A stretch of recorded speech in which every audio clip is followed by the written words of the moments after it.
नमस्कार दोस्तों, मैं विशाल वशिष्ठ स्वागत करता हूं आपका हमारे चैनल मोटिवेशनल गुरुजी पर। दोस्तों, आज का जो हमारा विषय है वो है बच्चे। और ये वो बच्चे हैं जिन्हें समाज ने ठुकरा दिया। समाज ने ठुकरा दिया या उनकी परिस्थितियां ऐसी हुई कि वो असहाय हो गए, कोई उनकी मदद के लिए आगे नहीं आया। उस समय में उनकी मदद करता है एक व्यक्ति जिनका नाम है पीआर नाथ। तो आज आपकी मुलाकात कराएंगे पीआर नाथ जी से, जानेंगे कि ये सफर कैसे शुरू हुआ। जिन बच्चों को लोग अनाथ कहते हैं तो पीआर नाथ जी कहते हैं कि अनाथ शब्द नहीं प्रयोग करना चाहिए। गवर्नमेंट की क्या पॉलिसीज हैं जो उनको सपोर्ट करती हैं, या ऐसे कौन से रास्ते हैं जहां पर चलकर वो बच्चे अपने जीवन में उत्तीर्ण हो सकते हैं, वो भी वकील बन सकते हैं, डॉक्टर बन सकते हैं, वो क्या रास्ते होते हैं। इन्होंने अपने बिल्डिंग जो बनाई हुई है आश्रम की, वहां एक पालना लगाया जो कि पुरानी फिल्मों में मैंने अक्सर देखा है। तो उस पालने के बारे में भी इनसे जिक्र करेंगे, बातें करेंगे। तो आइए दोस्तों, आपको मिलवाते हैं श्रीमान पीआर नाथ जी से। तो दोस्तों, मेरे साथ मौजूद हैं श्रीमान पीआर नाथ जी। सर नमस्कार। नमस्कार। कैसे हैं सर आप? बढ़िया। तो सर, ये जो जर्नी शुरू होती है 1997 से और आज 2023 में जर्नी आती है, और जर्नी स्टार्ट होती है स्लम से, झोपड़पट्टी से जी और आज पक्की छत है, जी अच्छे कमरे हैं, एसी लगे हुए हैं कमरों में। जी। तो ये प्रेरणा कहाँ से आई सर? सबसे पहले वो जानना चाहूंगा मैं 1995 में करनाल में आया। मैं मूल रूप में केरला से बिलोंग करता हूँ जी। और जॉब के लिए नॉर्थ इंडिया में आया। 83 से नॉर्थ इंडिया में था, 95 में करनाल आ गया। 97 में मन में परमात्मा ने डाला और कुछ अनाथ और पीड़ितों के लिए कुछ करे, गरीबों के लिए कुछ करे। 97 में जॉब छोड़ के झुग्गी झोपड़ी स्लम एरिया में गया। जी। वो जो बच्चे स्कूल नहीं जाते उन बच्चों को अवेयरनेस देना, उनका पेरेंट्स को अवेयरनेस देना, इस कामों में रहा। ऐसे करते रहे। जो भी सेवा का जहां हम जरूरत देखा वहां वो सेवा करते रहे। और 1998 में एक चैरिटेबल, कुछ हम 6-7 लोग मिलकर एक चैरिटेबल सोसाइटी का शुरुआत किया। 1999 में जो 6 जुलाई को 2 बच्चे लेके एक 800 रुपये किराए का छोटा सा मकान लेके उसी के अंदर एमडीडी बाल भवन का शुरुआत किया गया। जी। ये परमात्मा की एक ओर से एक प्रेरणा मिला है। कोई इससे पहले कोई विचार नहीं था, पहले कोई स्टडी नहीं किया, कुछ नहीं किया। ये परमात्मा की ओर से विचार मिला है, एक प्रेरणा मिला, उसी शुरुआत किया।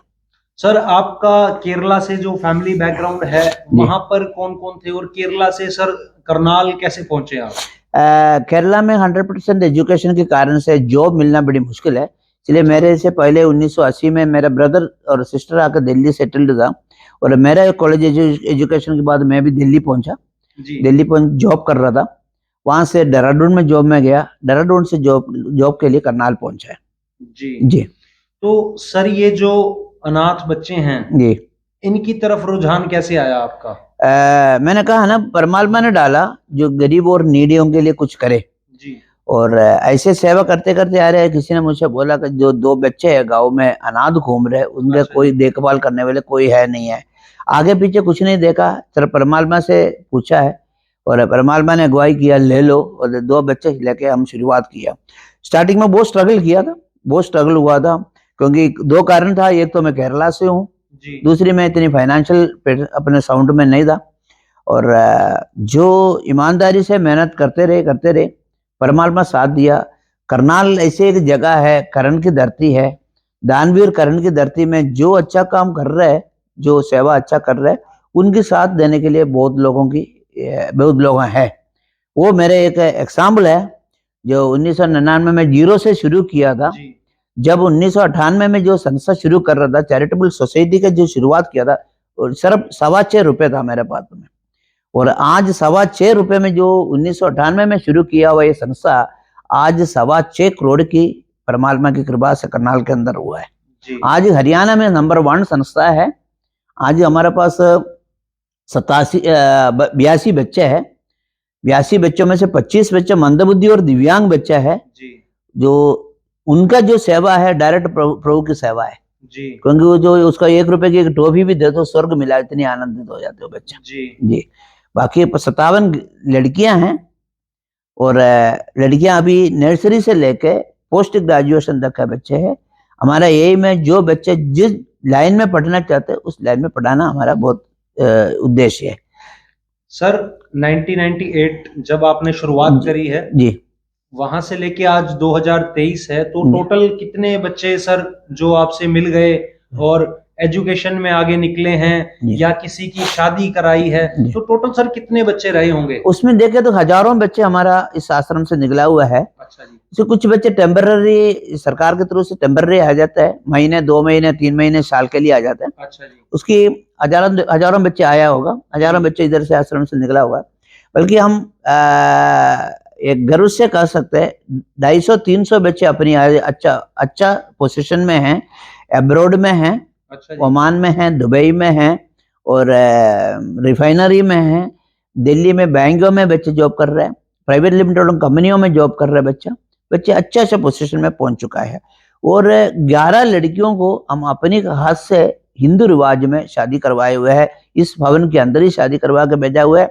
और हमारे एक पॉलिसी है, जो बिन बच्चों को शादी करवाते हैं उन बच्चों को जो मायके यही है जो मायके पूरा निभाने की कोशिश करता है, उनका जो भी त्योहारों में रिवाज पूरा करने की कोशिश करता है, आना जाना लेना देना सारा हम करते आ रहे हैं। पूरी जिम्मेवारी जो एक पिता निभाता है पुत्री के और लिए, वो चीज बच्चे का महसूस ना हो, हम बच्चे का रहना खाना पीना रहना इस बिल्डिंग में सभी बातों में हम ये कोशिश कर रहे हैं बच्चे को महसूस ना हो, कोई भी एक बच्चे को मन में ये ना हो मेरा पेरेंट्स नहीं है इसलिए मैं वो नहीं कर पाया, ये नहीं कर पाया, ये नहीं मिला, ये महसूस ना हो। पूरा सुविधा प्रोवाइड करने की कोशिश करते हैं। सर ये जो चीज है कि अनाथ बच्चे हैं, जी, ये कहाँ से हैं सर बच्चे? क्या माँ बाप की ये उन लोगों की कुछ गलतियां हैं कि वो छोड़ के चले जाते हैं अपने बच्चों को, या कहाँ से सर पिकिंग है इन बच्चों की? गवर्नमेंट के थ्रू भी अगर ये बच्चे आ रहे हैं तो आपकी क्या निजी राय है इस पे कि ये होनी चाहिए क्या चीज? क्या ऐसे अनाथ आश्रम देश में हमारे होने चाहिए? नहीं देखे जाए तो ऐसे अनाथ आश्रम नहीं होना चाहिए। अनाथ शब्द बिल्कुल कहना नहीं चाहिए, अनाथ शब्द बिल्कुल गलत शब्द है। ऐसे जो सरकार भी कह रहे जो जहां बच्चों को नीड है, जो जहां नीड है वहां उसी के लिए सर्विस करने वाला एक संस्था है, और अनाथ शब्द बिल्कुल कहना नहीं चाहिए। और जो बच्चों की गलती नहीं है, माँ बाप की गलती भी नहीं है। कुछ सिचुएशन ऐसे हो जाते हैं, कुछ बच्चे को माँ बाप की डेथ हो जाता है, उनके रिश्तेदार देखभाल करने के तैयार नहीं है, सक्षम नहीं है, उन बच्चे भी आ जाते हैं। कुछ बच्चे को माँ है बाप नहीं है, या बाप है माँ नहीं है, वो लोग बच्चे को देखभाल करने के लिए उनके असमर्थ हो, या कुछ सिचुएशन में बच्चा अपने घर पे रह नहीं पाता हो, उस इसमें भी बच्चे आ जाते हैं। सारी एक सरकारी सिस्टम बना हुआ है, बाल कल्याण समिति बना हुआ है, जो महिला एवं बाल विभाग के अंडर में कोई भी बच्चे हो बाल कल्याण समिति के थ्रू आ जाते हैं। वो पूरा स्क्रीनिंग करके जिन बच्चों को जरूरत बिल्कुल है वो बच्चे होम में आते हैं, ऐसे जो होम में आते हैं। और हम पूरा कोशिश उसके आने के बाद पूरा कोशिश करते हैं। कुछ बच्चे ऐसे भी है घर से निकला हुआ बच्चे होगा, किसी कारण से कहीं बच्चे छोड़ा हुआ बच्चे होगा, ऐसे बच्चे भी आ जाते हैं हमारे पास। उन बच्चों को हम काउंसलिंग के जरिया से कोशिश ये करते हैं उनका एड्रेस मिले या पेरेंट्स मिले, उनको उन पेरेंट्स तक पहुंचाने की कोशिश करते हैं। हमारे पास ऐसे भी एक सिस्टम है, पालना घर, जो हरियाणा के अंदर का पहले पालना घर एमडीडी बाल भवन में करनाल के अंदर है। हमने गेट के पास एक कमरा बना के झूले रखा हुआ है, एक विंडो ओपन है, विंडो के सामने हमने लिखे रखा हुआ है अनचाहे बच्चों को मारो ना, कहीं फेंको ना, ऐसे कोई बच्चे है तो आप इस झूले के अंदर छोड़ के जाइए। ऐसे छोड़ने वाले के ऊपर कोई इंक्वायरी नहीं है, कोई एक्शन नहीं है, क्योंकि सेव गर्ल चाइल्ड प्रोजेक्ट के अंदर है। जो भी बच्चे झूले के अंदर आया उसी टाइम हम बच्चे लेके, और बेल रखा हुआ है, बेल बचा के जाइए, हम बच्चे को उसी टाइम ले लेते हैं, उसका मेडिकल, उसका डीडीआर, उसका कार्रवाई सारा करके वो सरकार के हो जाते हैं। वो बच्चे फिर अडॉप्शन सेंटर में शिफ्ट हो जाते हैं। एक सर मैंने पुरानी मूवी में ये चीज देखी थी कि अनाथ आश्रम के बाहर पालना एक लगा हुआ था। तो आज आपसे सुन ली और आपके यहाँ देख भी ली मैंने। उसके बारे में आप सुनेगा तो आप हैरान हो जाएगा। ये 2014 में हमने शुरू किया था, 14 से लेके आज तक 17 बच्चे आ चुका है झूले के अंदर। एक दिन का लेके 1 साल तक का बच्चे आ चुका है। 17 बच्चों में 14 लड़कियां था, 3 लड़के थे जी। तो दोस्तों ये भी एक साइड है हमारे समाज की, एक अलग साइड है ये जो दिखाती है कि बच्चों को लोग छोड़ के चले जाते हैं, और कुछ के साथ सिचुएशंस भी ऐसी होती हैं। तो सर अपना जो है जीवन इसमें समर्पित कर चुके हैं, और बाकी जीवन भी इसी में अग्रसर है इनका, कि सेवा करी जाए उन बच्चों की जिनके पास सोर्सेज नहीं है, जिनके पास वो क्षमता नहीं है। किसी के, जैसे आपने बताया सर, कि सिंगल पेरेंट हैं, जी तो उनके पास वो सोर्स नहीं है कि वो आगे बढ़ सकें अपने जीवन में, वो तरक्की हासिल कर सकें। और जो युवा इस वीडियो को देख रहे हैं, आपके पास सोर्स है, आप वीडियो देख पा रहे हैं, तो मैं कहता हूं कि आप लोग मेहनत करिए, सदमार्ग पर चलिए, और जो सोर्सेज मिले उनको यूटिलाइज कीजिए, क्योंकि दुनिया में ऐसे बहुत लोग हैं जिनके पास सोर्सेज नहीं है, और हर किसी को नाथ साहब का सानिध्य भी नहीं मिल पाता है। क्यों सर? हाँ जी। और हर डिस्ट्रिक्ट में है, हर स्टेट में है, हर जगह ऐसे संस्था है, और करनाल में भी 2-3 संस्था है। हम उसमें से एक छोटा सा संस्था है, जितनी हो सके हम छोटा सा सेवा कर रहा है। सर आज की युवा पीढ़ी को आप क्या संदेश देते हैं, कि जिनके पास सारी फैसिलिटीज हैं जी और फिर भी वो उन फैसिलिटीज का दुरुपयोग करते हैं? जी क्योंकि आज चीजें मैंने जो यहाँ आकर ऑब्जर्व करा है, ये वो लोग हैं जिनके पास कुछ नहीं था, जी जो रोड पर थे, जी जी जीना मरना इनके हाथ में नहीं था। जी जी अगर आपका सहारा ना होता या गवर्नमेंट की स्कीम्स का सहारा ना होता, तो इनकी जिंदगी आज कुछ और होती। पर वो लोग सर जिनके पास सारी फैसिलिटीज हैं, हर चीज है, जिनके माँ बाप मेहनत कर रहे हैं उनके लिए, पर फिर भी एक दृष्टिकोण से वो लोग गलत नाजायज जो कर रहे हैं, उनको आप क्या संदेश देते हैं सर? मैं ये पब्लिक को ये संदेश देना चाहता हूँ, बढ़ चढ़कर ऐसे संस्थाओं में जाइए जो सेवा कर सकते। अपनी जो जिंदगी है, छोटी सी जिंदगी है, जी परमात्मा का नाम लेके जो अपने परमात्मा ने जो आशीष दिया हुआ है, उसमें से इन बच्चों के लिए भी ऐसे जो जरूरतमंदों के लिए बांट दिया जाए। उनको जो जरूरत है, जैसे एजुकेशन में अगर स्किल एजुकेटेड है तो एजुकेशन में मदद किया जाए, जी फिजिकली फाइनेंशियली जो भी हेल्प कर सकते वो हेल्प करने के पूरा आगे आइए। यही है परमात्मा ने हमको जन्म दिया हुआ, हमको आशीर्वाद आशीष दिया हुआ, उसी उद्देश्य है। ये अपने पास रखने के लिए नहीं है, जहां जरूरत है वहां इस्तेमाल करने के लिए। ये मेरा ये प्रार्थना है। और सर जो गलत इस्तेमाल कर रहे हैं वो बहुत गलत है, गलत इस्तेमाल कर रहा है, गलत है। हम उसको किसी को सीधे नहीं कर सकते, हम उनको समझा सकते हैं, बस यही कर सकते तो हैं। सर क्या आप एक ये दिशा निर्देश जो है, दिशा निर्देश उनको देंगे कि दिशा निर्देश मेरे तरफ से यही है, आप जहां भी हो, बुजुर्गों की हो या बच्चों की हो, जहां जरूरतमंद है उनको जो जरूरतमंद सेवा किया जाए, वो परमात्मा जरूर आशीर्वाद देगा। सर कोई 2 किताबें जो आप रिकमेंड करते हैं आम जनता को, युवा पीढ़ी को, ये 2 किताबें पढ़नी चाहिए? जो मदर तेरेसा का किताब जरूर पढ़ना चाहिए। जी मदर तेरेसा इसे अपने जीवन जो है, माँ मदर तेरेसा का किताब पढ़ के जो बहुत उसमें से मैं सीखता है। मदर तेरेसा अपने जीवन और गरीबों के लिए, कोड़ियों के लिए जो सड़क में पड़ा था, वो कोई हाथ नहीं लगाता था, उन लोगों के लिए मदर तेरेसा ने जरूर अपने जीवन लगाया हुआ है। कुछ लोग मदर तेरेसा की गलत इसमें और जो देखता है, वो जो धर्म परिवर्तन करता था, बल्कि वो एक साइड है, बल्कि वो अपने कर्म को देखो, उन्होंने क्या किया, उन्होंने क्या संदेश दुनिया को दिया, वो देखना चाहिए। जी जी सीखने की बात हो। बिल्कुल सर। सर यहाँ पर आज के समय में आप बता रहे हैं 82 के आसपास जो जी है बच्चे हैं, जी जिसमें जी 57 लड़कियां हैं। जी और सर कुछ लड़कियां ऐसी भी होती हैं जो छोटी उम्र में असामाजिक तत्वों का शिकार हुई होती हैं, सेक्सुअल हैरेसमेंट जी या जी यौन शोषण। जी आपकी संस्था उसमें भी काम कर रही है, तो थोड़ा उसके बारे में बताइए। है। हमारे पास बहुत बच्चे आ जाते हैं 12 साल की उम्र में, जैसे बच्चों को जन्म दिया हुआ बच्चे भी हमारे पास आ जाते हैं, जो प्रेग्नेंट बच्चे आ जाते हैं, जो है समाज में जो गलत काम हुआ है उनकी है, वो जाने अनजाने ये विक्टिम हो चुका है, हमारे पास आता है। हम उस ड्रामा में से बच्चों को निकालने की पूरा जो मेन स्ट्रीम लाइन में लाने के लिए हम पूरा कोशिश करते हैं। ऐसे आदरणीय कैलाश सत्यार्थी जो नोबेल पुरस्कार है, जी उनकी एक संस्था है, कैलाश सत्यार्थी चिल्ड्रन फाउंडेशन। उनकी एक प्रोजेक्ट हमारे पास है, असेस टू जस्टिस। अच्छा जी। जो पॉक्सो विक्टिम बच्चे, जो सेक्सुअल जो शोषण हुआ है, उन बच्चों को हम वहां तक पहुंच के उन बच्चों को कानूनी सहायता करना है, उन बच्चों को स्कूल में एडमिशन करवाना है, स्कूल से विड्रॉ हो जाते हैं उन बच्चे, और उसको भी मेन स्ट्रीम में लाना है, पब्लिक के सामने खड़े होने की हिम्मत लगाना है। हमारे पास काउंसलर है, चाइल्ड वेलफेयर ऑफिसर्स है, आउटरीच वर्कर्स है, एडवोकेट है, और पूरा हम टीम बनाकर रखा हुआ है। उसका वो स्कीम पूरा कैलाश सत्यार्थी चिल्ड्रन फाउंडेशन की ओर से आदरणीय कैलाश सत्यार्थी का मार्गदर्शन में हम काम कर रहे हैं करनाल के अंदर। जी सर, अगर किसी आम जन को कोई बच्चा कहीं मिलता है जी इस हालत में, तो क्या वो यहाँ ला सकते हैं उसको? यस, कोई भी किसी को भी बच्चा कोई भी कोई लावारिस बच्चा मिले, कोई अगर ऐसे कोई शक में बच्चा मिले, वो बच्चे को आप इधर ला सकते हैं। बल्कि हमारे पास भी ऐसे पूर्ण अधिकार नहीं है हम डायरेक्ट लेना, फिर भी हम ले सकते हैं। विद इन 24 आवर्स हम CWC के सामने पेश करवा के बाकी कार्रवाई वो CWC की है, आदेश उनकी है। सरकारी संस्था है, चाइल्ड वेलफेयर कमेटी है, वह महिला एवं बाल विभाग के अंडर में हर डिस्ट्रिक्ट में, भारत में हर स्टेट में हर डिस्ट्रिक्ट में है। बहुत अच्छा कार्य कर रहा है, 24 आवर्स बच्चों के लिए कार्य कर रहा है।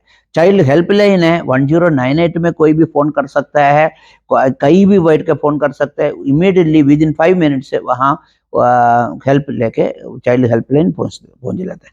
तो दोस्तों, गवर्नमेंट इनिशिएटिव्स भी हैं इसमें, गवर्नमेंट भी पूरे एफर्ट्स कर रही है कि हमारे देश की जो जनता है वो बच्चे भी उस जनता में आते हैं, उनके साथ गलत ना हो, उनको पूरा मौका दिया जाए, वो पढ़े लिखें आगे बढ़ें।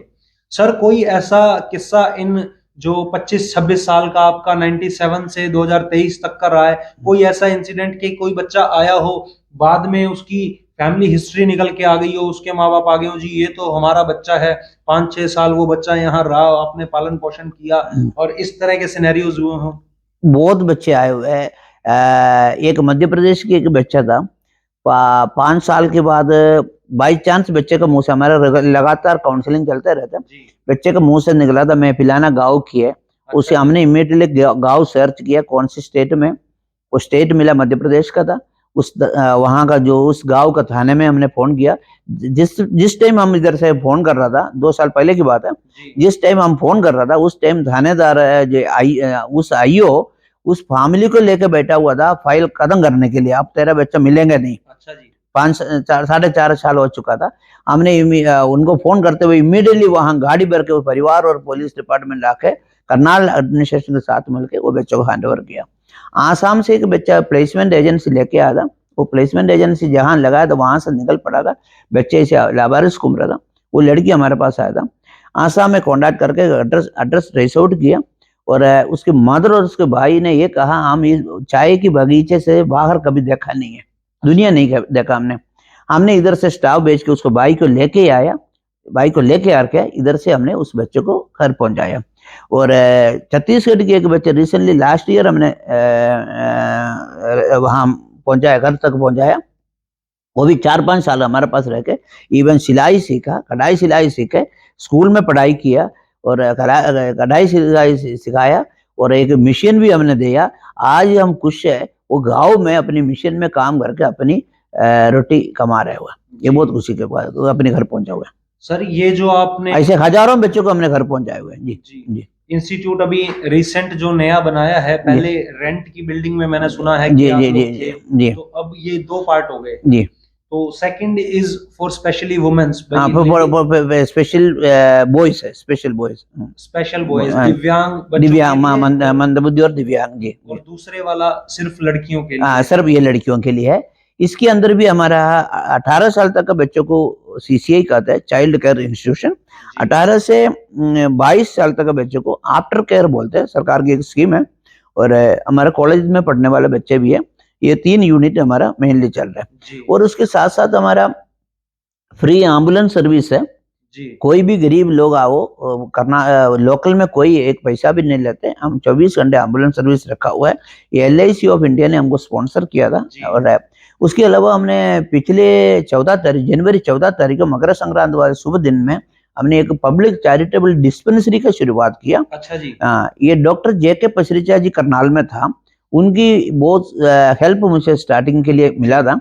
उनकी मेमोरी में doctor JK Pasricha memorial charitable dispensary का शुरुआत किया। एक डॉक्टर अपॉइंटमेंट किया हुआ है, गाँव वालों ने जो भी आओ वहाँ 3 दिन का दवाई हमने फ्री ऑफ कॉस्ट में उनको दिया जाता है। आम जनता कोई भी इसमें आ सकता है और दवाई ले सकता है। कोई भी। तो सर, ये तो आम जनता के लिए हो गया कि कोई भी आइए। तो दोस्तों, मैं मानता हूँ बहुत बड़ा स्टेप है ये आज की डेट में, जहाँ पर दवाइयाँ बहुत महंगी हैं, इलाज बहुत महंगे हैं, और 3 दिन की दवाई फ्री जी। में अवेलेबल करा रहे हैं जी। करनाल डिस्ट्रिक्ट में। हम्म। सो ये बहुत बड़ी चीज है। हम्म।